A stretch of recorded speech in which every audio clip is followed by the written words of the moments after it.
सरंगी सर पर धरे कठरिया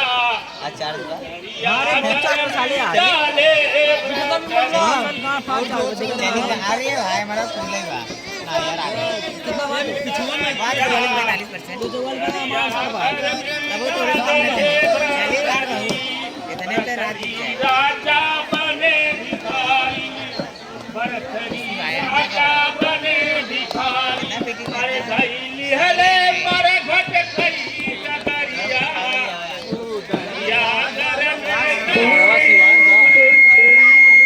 जारी करेगा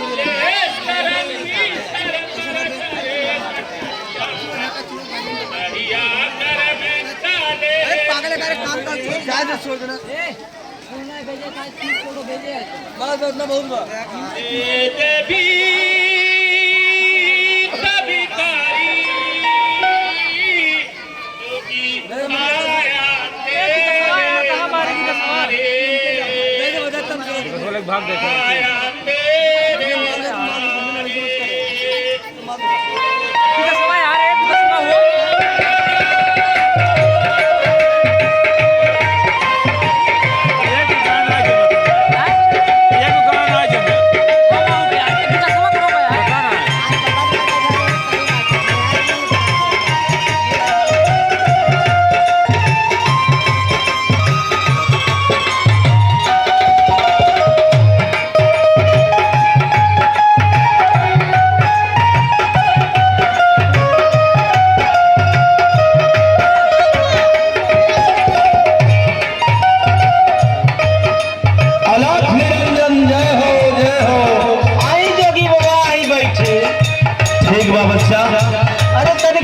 कैसे जोगी अभिनय के बारे में कुछ बताएं। अरे बच्चा अच्छा बाबा जहाँ साज है बिहान ज्ञान का बात हम बताई रहा ए गाँव वो गाँव जाके भिक्षा मांग के भजन गा के लोगन के ज्ञान बताई ले हमनियों को कुछ बतावा बाबा माई बहन लोग सब लोग बैठे और जोगी कहता तनी प्यार से सुनी लो कैसे सब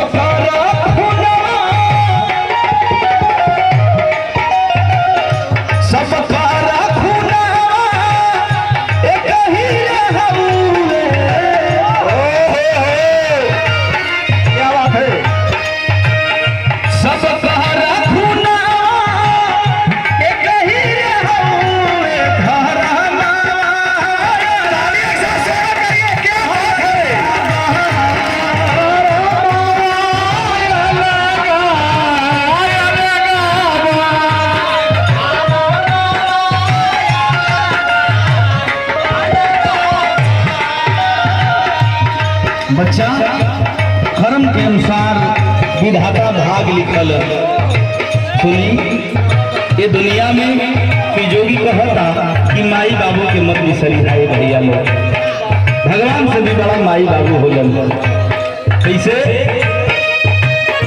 के हो बाप माई के चरनिया के धोए क्या बात है बहुत सुंदर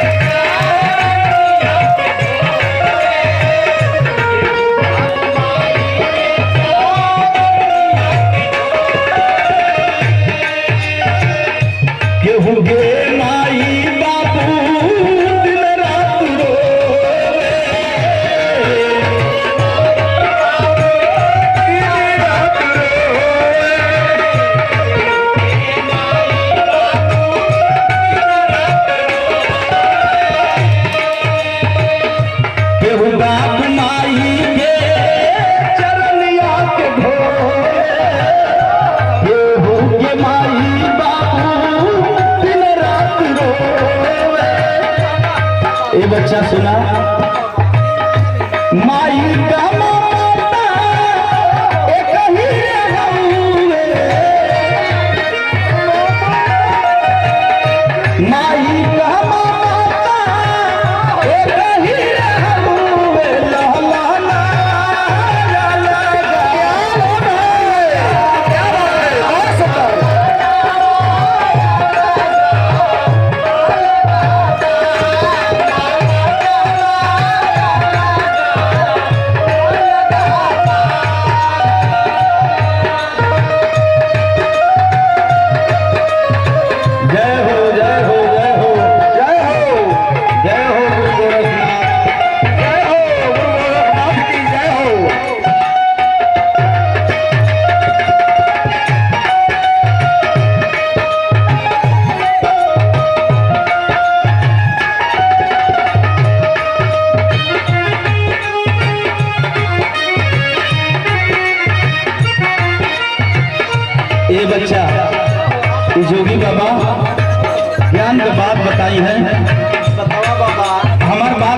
सुनिहा लो, अपने आप पर कब्बो गुमान मत करी, केहू से ईर्षा मत रखिया। काहे से एक न एक दिन ये शरीर के छोड़ के सुगना पर आ जाए। जोगी कहता बाटे जवानी तो करना गुमान हो,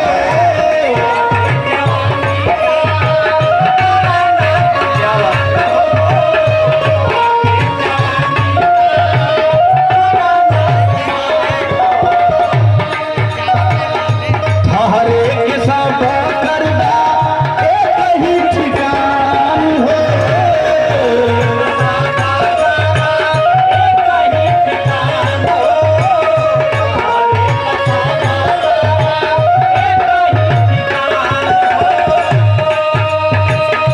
बाटे जवानी तो करना गुमान हो, हरे के सब करदा एक ही ठिकान हो।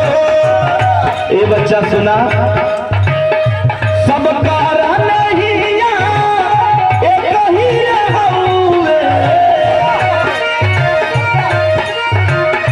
सब कारा नहीं एक ही रहूए। बिचारा हरे ससुर के भवन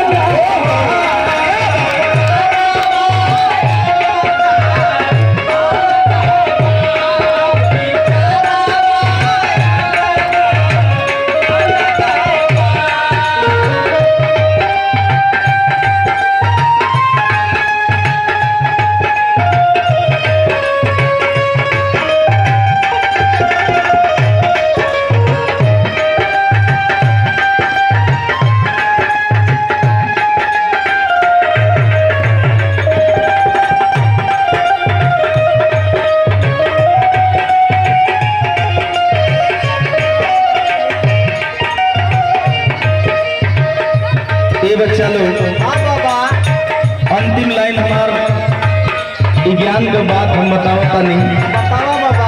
एक बाद हम दूसरा द्वारे प्रस्थान करब। हीरा जन्म पवला सुंदर तान हो,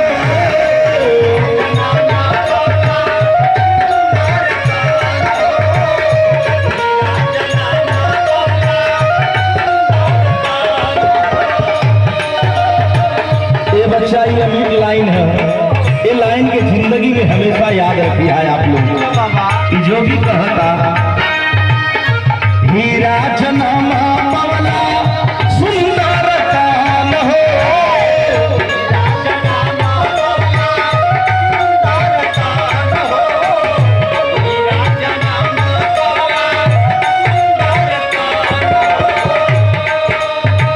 तब काहे ना बा गंदा तोहर मान हो।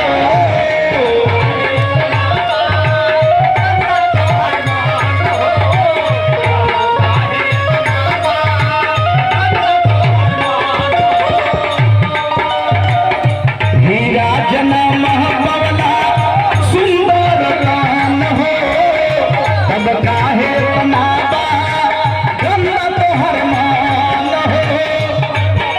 हमारा साथे में और जोगी बारन उन्हों का कहना बा